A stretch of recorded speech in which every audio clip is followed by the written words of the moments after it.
पीछे पीछे पीछे रहो, पीछे साइड साइड। ये कहाँ यार इनको मैडम मैडम साइड मैडम पीछे हो जाओ आप।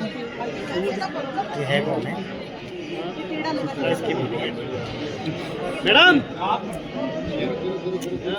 यार कौन है मैडम पीछे आ जाओ मैडम जी पीछे मैडम पीछे यार जी।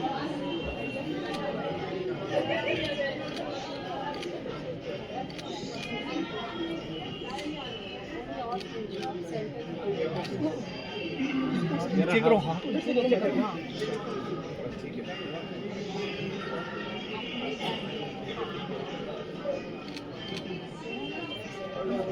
साथ ही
जयंती है आज भी भावुक हो रहे हैं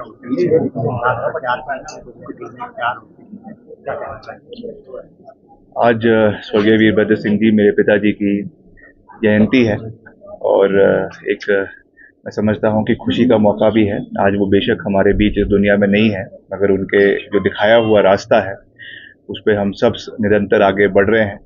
और जिस तरीके से उन्होंने हिमाचल प्रदेश को आधुनिक रूप से हिमाचल प्रदेश के विकास में निर्माण में अपना एक बहुत बड़ा योगदान दिया है, चाहे केंद्रीय मंत्री के रूप में, चाहे मुख्यमंत्री के रूप में, चाहे सांसद के रूप में, ये बहुत प्रदेश के सब लोगों के लिए एक बहुत ही समझता हूं कि उनके जीवन के लिए और सीखने के लिए एक बहुत बड़ा कार्य है। और हम उनके दिखाए हुए रास्ते पर निरंतर आगे बढ़ते रहेंगे। और जिस तरीके से उन्होंने प्रदेश के हर कोने को सींचा है, चाहे वो हमारा जनजातीय क्षेत्र है, चाहे वो हमारा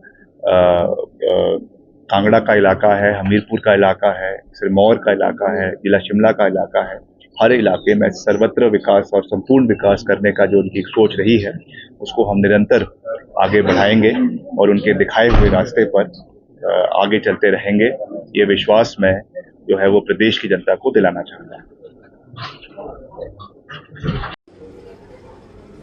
आज पूरे प्रदेश के कोने कोने से लोग उनको आज भी बड़ी श्रद्धा और उनको याद करते हैं। जिस तरीके से उन्होंने लोगों को प्यार दिया, तो उनकी आज भी वहाँ चाहे कहीं भी लोग बैठे हों, उनके जन्मदिन पर लोग घर पर आकर, चाहे वो चंबा से आते थे, चाहे कांगड़ा से आते थे, चाहे जहाँ मर्जी से आते थे, वो आकर स्वयं राजा साहब को जन्मदिन की बधाई देते थे।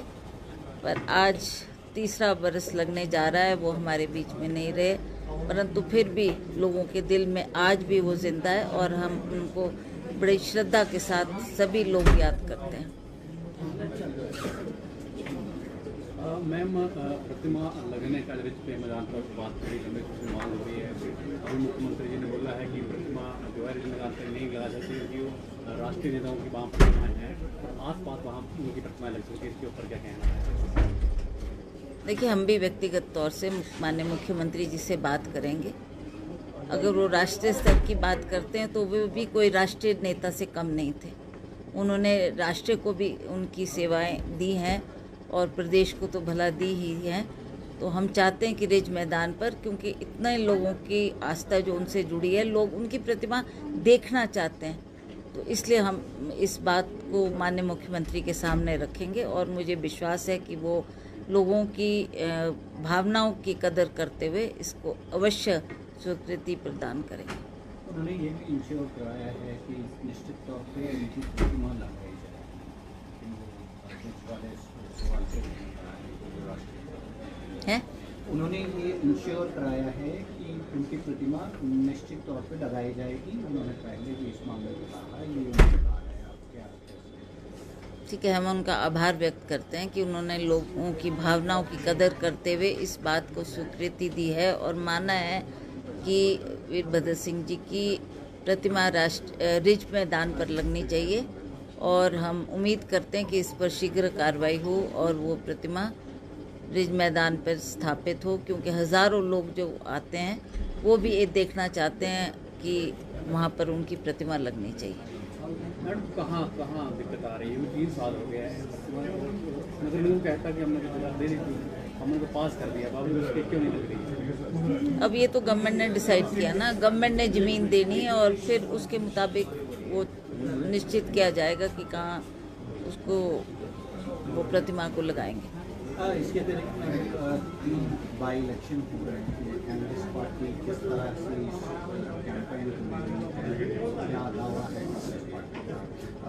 एक तरफ मुख्यमंत्री की पत्नी भी है।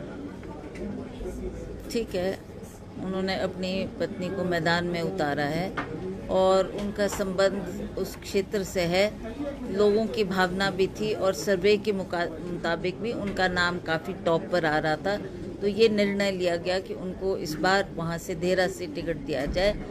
मैं उनके नॉमिनेशन पे भी गई थी और भारी तादाद में वहाँ पर लोग आए थे।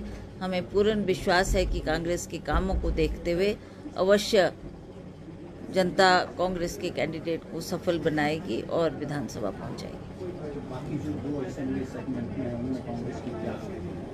वहाँ भी हमारा जाना हुआ, वहाँ भी मुझे अच्छा लग रहा है कि वहाँ भी हम काफ़ी मजबूत हैं, चाहे वो आप नालागढ़ की बात लें, चाहे वो आप हमीरपुर की बात लें, तो ऐसा हमें विश्वास है कि तीनों सीटें कांग्रेस की झोली में पड़ेगी।